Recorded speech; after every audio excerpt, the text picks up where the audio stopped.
नमस्कार, आप देख रहे हैं लखनऊ का अभिमान न्यूज और मैं हूं आपके साथ ज्योतिका। आइए रुक करते हैं खबर की ओर। भाजपा सरकार सरकारी संस्थानों का कर रही निजीकरण, कुछ पूंजीपतियों को पहुंचा रही लाभ, आशुतोष सिन्हा एमएलसी ने कहा।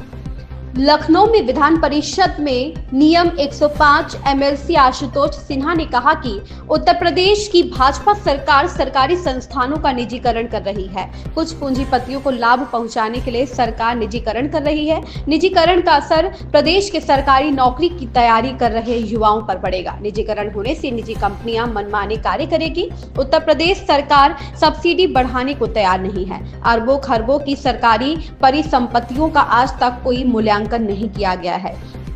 स्पष्ट है कि सरकार निजीकरण की आड़ में अरबों खरबों की परिसंपत्तियों को पूंजीपतियों को कौड़ियों के दाम पर बेचने की साजिश कर रही है। निजीकरण के द्वारा भाजपा सरकार जनता का जेब खाली करने और अपनी जेब भरने का कुचक रच रही है। भाजपा सरकार नए उत्पादन संयंत्र तो लगा नहीं रही है, बल्कि पुरानी स्थापित क्रियाशील इकाइयां बंद कर रही है। सरकार निजीकरण के माध्यम से प्रदेश के युवाओं के अधिकारों पर कुठाराघात कर रही है, क्योंकि सरकारी सेवाओं में कार्यरत कर्मी अपने परिवार समाज की खुशहाली का रास्ता तय करता है। वहीं निजी क्षेत्र में अवसाद के चलते वह आत्महत्या करने के लिए मजबूर है। भाजपा सरकार लूट की नीति पर काम कर रही है। भाजपा सरकार का उद्देश्य लोक कल्याण और जन कल्याण नहीं है, वह अपने लाभ के लिए जनता का शोषण कर रही है। भाजपा सरकार हर मोर्चे पर विफल है। निजीकरण का फैसला असंवैधानिक है। सरकार निजीकरण के माध्यम से नौकरियों में आरक्षण खत्म करने की साजिश रच रही है, क्योंकि निजीकरण में आरक्षण की कोई व्यवस्था नहीं है। निजीकरण के विरोध में कर्मचारी संगठनों और आम जनमानस में सरकार के प्रति भारी रोष एवं आक्रोश व्याप्त है। लोग आंदोलित हो रहे हैं। कभी भी कोई अप्रिय घटना घट सकती है। श्री सिन्हा ने कहा कि जनहित में इस लोक महत्व के सुनिश्चित विषय पर सदन की कार्यवाही रोककर चर्चा कराए जाने की मांग करते हैं। आशुतोष सिन्हा जी मान्यवर, क्योंकि जब से भारतीय जनता पार्टी की सरकार आई और लगातार भारतीय जनता पार्टी की सरकार को गरीब, मजदूर, किसान, नौजवान, बुनकर, बेरोजगार से कोई लेना देना नहीं है। मान्यवर, ये सरकार लगातार पूंजीपतियों की सरकार है और पूरी तरह जितनी भी सरकारी संपत्तियां हैं पूंजीपतियों के हवाले करने के लिए इस पूरी साजिश कर रही है। और मान्यवर, ये जो सरकार, हमारे नेता आदरणीय अखिलेश यादव जी पीडीए की बात करते हैं, इसलिए करते हैं क्योंकि लगातार पिछड़ों का, दलितों का, अल्पसंख्यकों के आरक्षण को समाप्त करने की साजिश उत्तर प्रदेश की सरकार कर रही है। मान्यवर, मैंने सिर्फ बिजली विभाग की मैं बात करना चाहता हूं। आज बिजली विभाग में निजीकरण में मान्यवर, आगरा में इन्होंने जब ये निजी हाथों में गई तब से 2434 करोड़ रुपए का घाटा मान्यवर उत्तर प्रदेश की सरकार को हुआ और लगातार ये घाटा होता जा रहा है। और वहीं किसको से हम उसकी तुलना कर रहे हैं मान्यवर, तो जहां राजस्व घाटा और एटीएनसी लॉस दोनों मामलों में टोरेंट कंपनी जिसको दी गई है वो किसको से कई गुना ज्यादा सरकार को नुकसान हो रहा है। माननीय बड़ी अचरज की बात है। मैंने उस दिन माननीय मंत्री जी से पूछा, माननीय मंत्री जी जवाब देने से मुकर गए और घुमा फिराने लगे।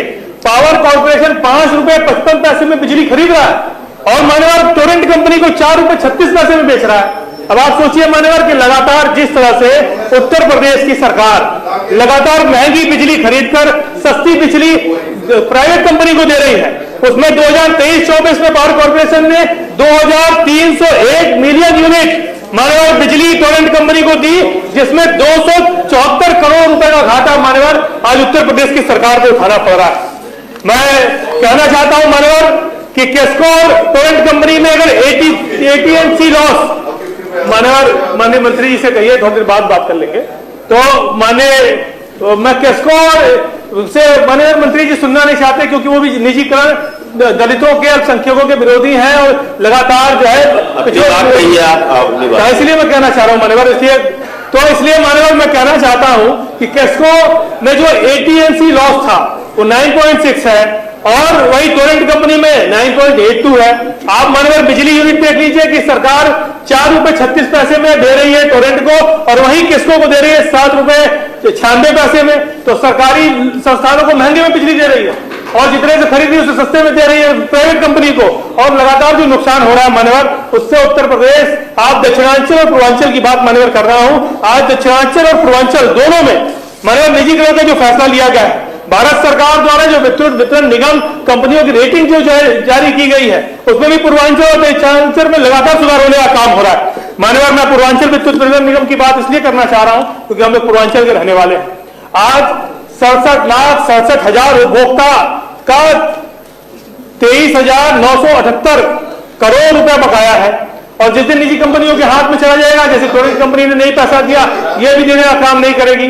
मैं मान्यवर आपसे बताना चाहता हूं कि आज RDSS योजना के अंतर्गत 12,000 करोड़ रुपए सरकार ने लगाने का काम किया, बिजनेस प्लान के अंतर्गत 11,000 करोड़ रुपए लगाने का काम किया, और लगातार इतना पैसा लगाने के बाद निजी कंपनियों को जो मान्यवर जो हमारे संसाधन है, जो जमीनें हैं, जो प्रॉपर्टीज है, सब मिला के 1 लाख करोड़ रुपए के उपकरण और जितनी जमीन और भूमि कौड़ियों के दाम पर बिजली विभाग की बेचने की जो साजिश चल रही है उत्तर प्रदेश सरकार की, तो मान्यवर कहीं से हमें और आपको सोचना होगा कि एक तरफ जहां राजस्व वसूली की बात आ रही है, 133 करोड़ का राजस्व वसूली का रिकॉर्ड बनाने का काम किया, लाइन लॉस लगातार घटने का काम हो रहा है, लाइन लॉस 27% से घटकर 17% हो गया, और मानव जो पद स्वीकृत है वो 17,303 पद स्वीकृत है, और जिसमें अभी 8,986 पद खाली है।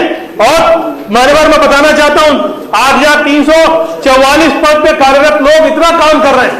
हमें और आपको सोचना होगा, जिस तरह लगातार सरकार की जो साजिश चल रही है, उस साजिश से चल रही है मान्यवर कि किस तरह से पूंजीपतियों को सरकार मदद कर दे, और मदद इसलिए करना चाहती है कि मान्यवर सरकार आरक्षण को समाप्त करने की साजिश कर रही है। क्योंकि जिस तरह से हमारा जो देश है हिंदुस्तान में मान्यवर आज हिंदुस्तानी, मैं हमारे आजादी की बात नहीं कर रहा, हम जब आजाद नहीं थे, जब हमारा देश गुलाम था, तब उस समय भी हमारे यहाँ बहुत से ऐसे लोग थे जिन्होंने आरक्षण की वकालत की। उस समय हंटर कमीशन 1882 में, देश की आजादी के पूर्व 1882 में हंटर कमीशन का गठन हुआ, जिसमें ज्योतिबा फूले जी ने कहा कि वंचित शोषितों को अनिवार्य शिक्षा का और मुफ्त शिक्षा का जो अधिकार मिलना चाहिए। इन्होंने सरकारी नौकरियों में भी वकालत की। मान्यवर मैं ज्यादा कुछ नहीं कहते कहूंगा, कोल्हापुर का इतिहास देख लीजिए, जहां छत्रपति रियासत में छत्रपति साहू जी महाराज ने 1901-1902 में पिछड़े और दलितों को 50% आरक्षण देने का काम किया था। वही मान्यवर उत्तर प्रदेश की ये जो सरकार है, बाबा साहब भीमराव अंबेडकर के संविधान को उचाते हैं कि जो हमारा संविधान, जो देश का संविधान 2 साल 12 महीना 18 दिन में बना, बाबा साहब भीमराव अंबेडकर का सपना था, जो अनुच्छेद 16 का उल्लंघन हो रहा है, जिसमें आरक्षण का प्रावधान है मान्यवर। और लगातार इस देश के जो हमारे भारतीय जनता पार्टी के लोग हैं, इस देश में और प्रदेश में किस तरह से हमारे दलितों को, हमारे पिछड़े समाज के लोगों को, हमारे अल्पसंख्यक समाज के लोगों को आरक्षण न मिले, उसके पीछे साजिश चल रही है मान्यवर। इस साजिश के पीछे उत्तर प्रदेश की सरकार एक तरफ पूंजीपतियों को लाभ पहुंचाने का काम कर रही है, वहीं दूसरी तरफ जो हमारे पिछड़े दलित और अल्पसंख्यक समाज के लोग हैं, उनके अधिकारों को छीनने का काम कर रही है। इसलिए मान्यवर मैं कहना चाहता हूं कि ये जो सरकार बुलंद है, जो अपने आप को सोचती है कि इनकी बुलंदी से कभी नीचे नहीं आएंगे, जो शब्द कहना चाहता हूं मान्यवर कि दर्द की हद से गुजरे तो सभी जाएंगे, तैरे या डूबे किनारे तो सभी जाएंगे, कोई कितनी भी बुलंदी पर चला जाए पर आसमां से उतारे तो सभी जाएंगे मान्यवर। मैं इसलिए कहना चाहता हूं उत्तर प्रदेश की सरकार को कि यह बहुत महत्वपूर्ण विषय है, और इस पे मैं सदन की कार्रवाई रोककर चर्चा कराए जाने की मांग करता हूं। इस खबर में बस इतना ही। बने रहिए लखनऊ का अभिमान न्यूज के साथ।